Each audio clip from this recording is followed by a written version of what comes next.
우리나라 대표님들 사이에서 거의 국민 절세 전략이다 이렇게 불리는 방법이 하나 있습니다. 바로 배우자에게 주식을 증여한 다음에 이걸 자기 주식으로 사들여서 소각하는 거죠. 그런데 한번 상상해 보세요. 지난 몇 년간 아무 문제 없이 합법으로 인정받던 이 방법에 대해서 어느 날 갑자기 국세청이 이거 조세 회피입니다 라면서 세금 폭탄을 예고한 겁니다. 지금 관련 업계가 완전히 발칵 뒤집혔습니다.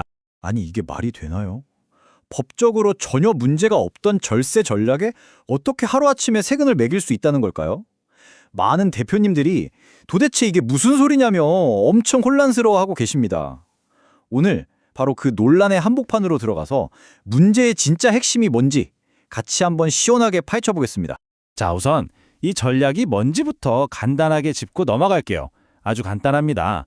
대표님이 배우자에게 일단 주식을 줍니다. 6억 원까지는 증여세가 없으니까요. 그 다음에 배우자는 이 주식을 다시 회사에 팔고요. 회사는 그 주식을 사들여서 소각, 그러니까 아예 없애버리는 겁니다. 겉보기엔 정말 깔끔하고 완벽한 구조죠.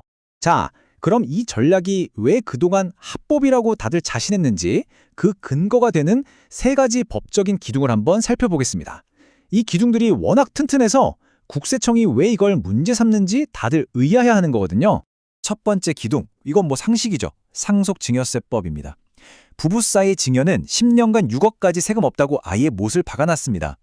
두 번째는 2011년에 개정된 상법인데요.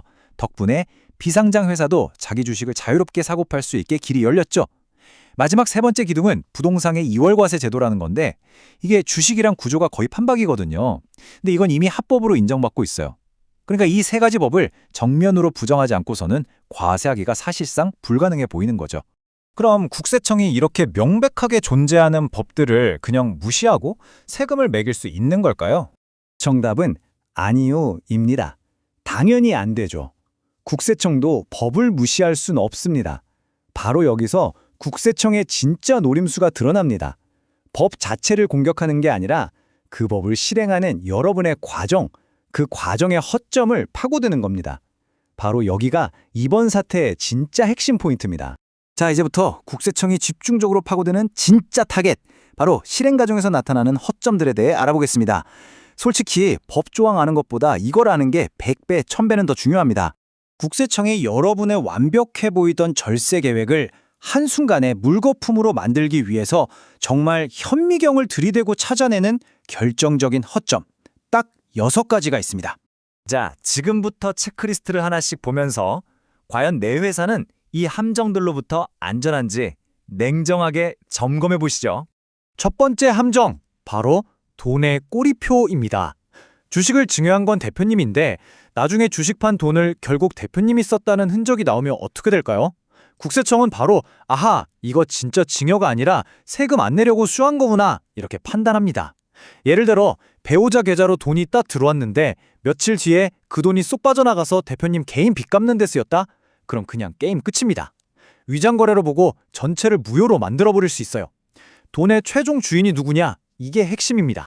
두 번째, 6억 비과세 한도. 이거 생각보다 깐깐합니다. 국세청은요, 증여 시점으로부터 과거 10년치를 다 들여다봅니다. 이때 공식적인 증여계약서 쓴 것만 보는 게 아니에요. 부부 사이에 그냥 계좌이체한 현금이나 심지어 생활비에서 아껴서 모은 돈까지 증여로 볼 수 있습니다. 이건 생활비로 준 건데요? 라고 아무리 주장해도 그걸 증명할 책임은 대표님한테 있거든요. 나도 모르는 사이에 비과세 한도가 이미 다 차 있었을 수도 있다는 얘기입니다. 세 번째 함정은 주식 가치 평가에 덧칩니다. 비상장 주식은 정해진 가격이 없으니까 법에 따라서 공정하게 평가를 해야 하는데요. 만약 여기서 세금을 조금 줄여보겠다고 주가를 살짝 낮추거나 하는 식으로 유리하게 조작한 정황이 보이면 어떻게 될까요? 국세청은 차익만큼만 세금 더 내세요 하고 점잖게 나오지 않습니다. 그냥 이 거래 처음부터 없었던 일로 합시다. 이렇게 거래 전체를 무효로 선언해버립니다.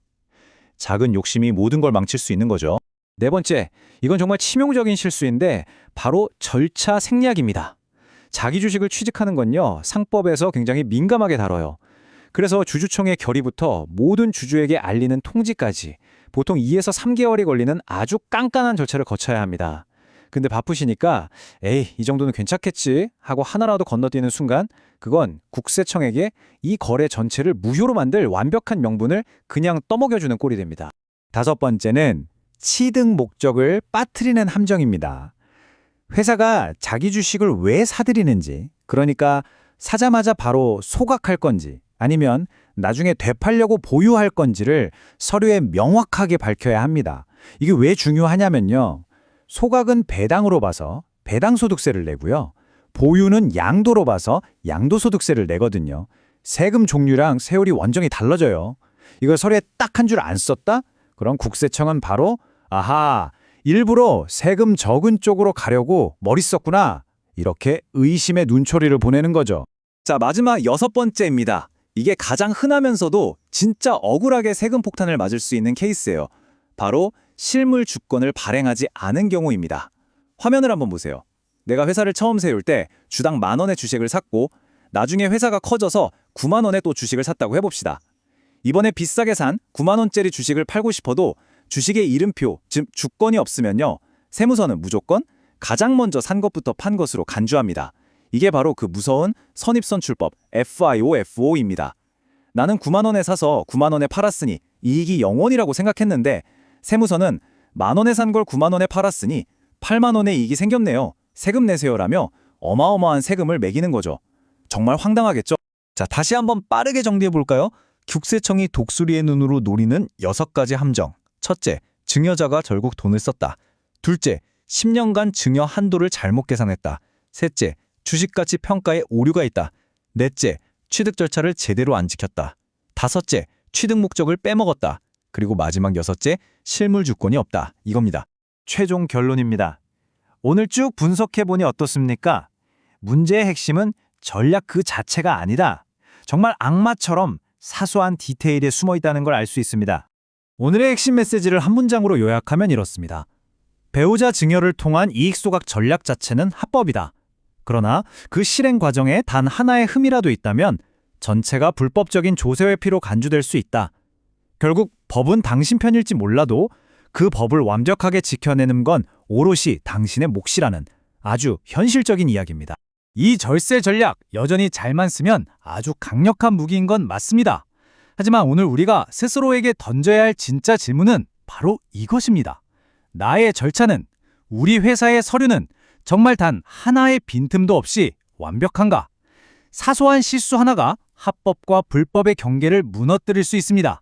지금 바로 여러분의 절세 전략을 다시 한번 꼼꼼하게 점검해 보시기 바랍니다.